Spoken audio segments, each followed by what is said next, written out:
네, 안녕하세요. 강남 세브란스 내분비 당뇨병 센터 소장 안철우입니다. 도파민이라는 것은 크게는 이제 보상에 관련된 호르몬이라고 하거든요. 이게 보상이라는 것은 가장 동물의 원초적인 말하자면 욕구라고 할 수 있습니다.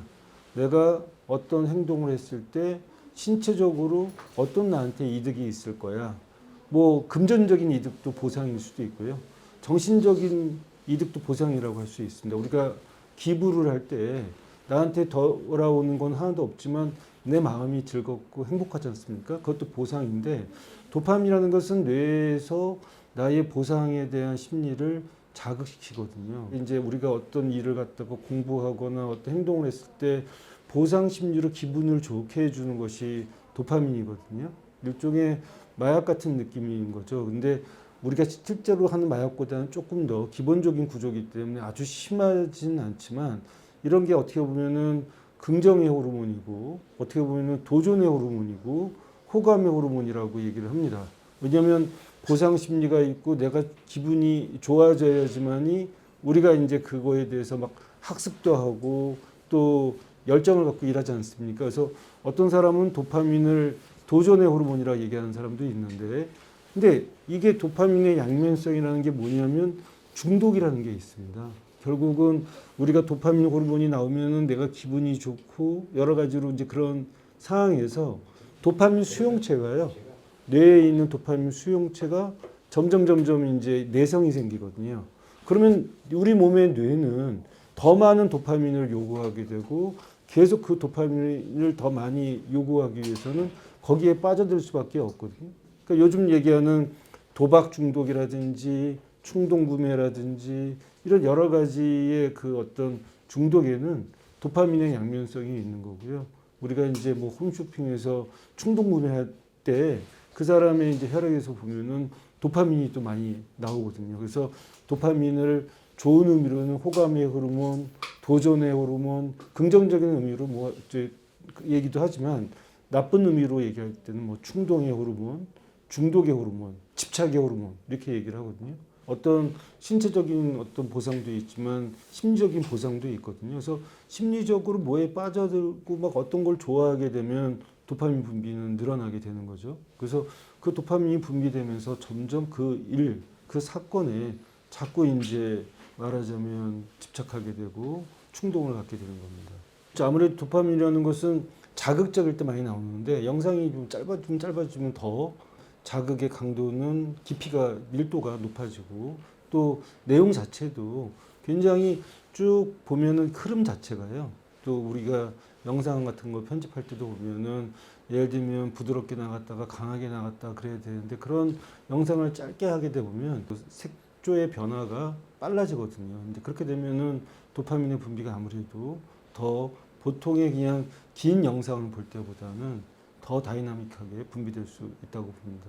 그러니까 뭐 쇼핑이나 아니면 자극적인 인식이나 이렇게 네. 즉각적인 반응을 줄수록 몸에 더 도파민이 많이 나온다고 그렇죠. 보면 되고. 그래서 굉장히 이제 시대가 빨라지고 현대 사회가 각박해지지 않습니까? 빨라지고. 근데 옛날처럼 조금 슬로우 다운하고 좀 내가 좀 느긋하게 여유 있게 하게 됐을 때는 세로토닌 호르몬이 좀 많이 나오고 내 마음이 급해지고 불안해지고 조급해지면은 도파민 호르몬이 많이 나오는데 그 도파민 호르몬은 또 충동적인 호르몬이니까 그 마음을 또 급하게 만들고 어떻게 보면은 이게 보면 충동의 악순환 같이 되는 이제 상황이 되는 거죠.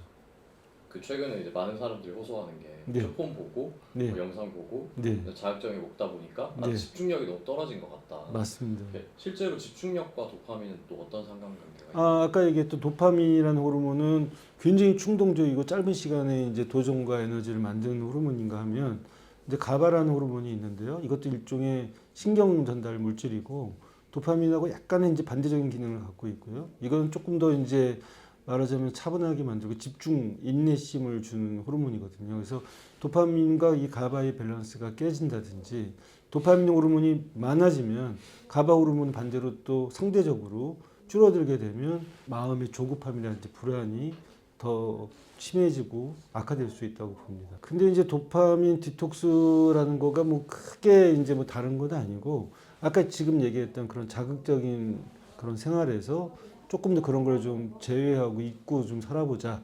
뭐 그런 걸로 시작되는 거고요. 충분히 제가 볼 때는 효과는 있다고 봅니다. 근데 결국은 근본적인 걸 바꾸지 않고 잠시 도파민 디톡스를 한다고 해서 되는 건 아닌 거고 일상의 생활이 그 도파민 디톡스의 방법처럼 예를 들면 뭐 스마트폰 멀리하기, 뭐 예를 들면 스스로 좀 슬로우 다운하는 생활을 갖기, 뭐 이런 여러 가지의 이제 말하자면 우리가 뭐 중독성이 강한 물질을 갖다가 이제 우리가 그걸 할 때 느끼는 금장지성 같은 것들을 서서히 극복해가면서 그런 이제 도파민 디톡스를 여러 번 하기 시작한다면 충분히 이제 도파민 때문에 일어나는 여러 가지 감정이나 행동의 문제들을 해결할 수 있다고 봅니다. 제가 만약에 교수님한테 최근에 이거 너무 휴대폰 보고 있고 컴퓨터 하고 있어서 집중력이 너무 떨어진다. 그러면 좀 어떻게 처음에 하기를 좀 권하시겠습니까? 첫 번째는 그 사람이 굉장히 좋은 질문인데 이게 휴대폰이든 게임이든 스타크래프트든 아니면 뭐 고스톱이든 자기가 도파민이 올라가는 나의 나쁜 생활 습관이 있을 겁니다. 무슨 비디오를 본다든지 여러 가지 그런 것들을 갖다 줄여나가는 것도 필요하고요. 근데 단적으로 그걸 못하게 하면은 몸이 굉장히 힘들 거예요. 그래서 줄여나가게 하면서 그걸 보상할 수 있는 또 다른 긍정의 호르몬을 같이 이렇게 투입을 하면서 그런 것들을 통해서 점점적으로 내가 어떤 그 사건이나 어떤 사람이나 어떤 사물 어떤 행위에 대한 집착을 줄여나가려고 해야 단계적으로 해야 할 것입니다. 그럼 다른 긍정적인 효과를 주는 다른 행동은 뭐가 있나요? 예를 들면 뭐 반식욕이라든지 아니면 미술 감상이라든지 좋은 음악을 듣는다든지 이런 것들이 사실은 이런 도파민의 호르몬과 반대되는 호르몬의 분비를 촉진시킬 수 있고 또 한 가지는 이제 도파민 자체의 분비도 그게 이제 다른 호르몬에 의해서 떨어지거나 그 분비 자체가 올라갔던 것들이 좀 줄어들게 되는 거죠. 그래서 첫째는 나의 도파민 분비를 과도하게 하는 행위를 멀리하라. 두 번째는 그 행위를 멀리함과 동시에 또 다른 만족을 줄 수 있는 행동들을 찾아라. 세 번째는 그러는 과정에서 몸이 지치고 피곤하고 힘들 때 뭔가 나한테 편안함을 줄 수 있는 호르몬을 찾아봐라. 그렇게 얘기할 수 있겠죠. 최근에 실제로 이 도파민 관련해서 문제가 많이 생기고 있다고 교수님께서 보시나요? 아니면 네, 예전보다 확실히 도파민의 분비가 이제 저희가 이런 것들은 우리가 공중보건학적으로 접근을 해야 되는데요.